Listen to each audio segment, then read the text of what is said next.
Бүгін біз Атырау жаңа мектебі атты Атырау облысының 50 мектептен 150 көшбасшыларының қайта даярлау бағдарламасының түлектер кешіндеміз. Былтыр күз айында басталған бұл бағдарлама үлкен біздің 150 көшбасшымызды шетелдік тағылымдамадан өткізіп, директорлеріміз Эстонияның, Финляндияның 12 мектептерінің аралап, барып, тәжірибесін көріп, енді Атырау өңіріне мектептерінің сапасын дамытуға өз үлестерін қосып, өз тәжірибелерін жүзеге асырмақшы. Бұл бұрын Атырау облысында болмаған ауқымды кең көлемді Атырау жаңа мектебі атты бағдарлама.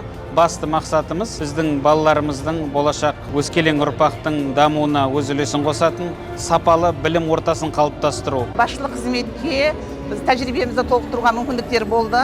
Бұндағы ең негізгі нәрсе біз дамыған елдердің білім беру жүйесімен танысуға мүмкіндіктер болды. Ондағы мектептердегі бір ерекшелік сенім қалыптасқан басшылық пен мұғалімдердің арасында, және сосын Финляндия мектебінде бақытты бала, бақытты ел деген өздеріне сән аттары бар. Соған сәйкес басшылық қызметіндегі жұмыстары жүйелі ұйымдастырылған. Бұл жерде бір ғана түйін айтатын болсам, өзгерісті мектепке енгізу үшін бірінші өзімізден бастауымыз керек. Егер де бір адам 100 қадам дамығаннан 100 адамның бір қадам дамығаны командалық жұмысқа келеді осы негізі.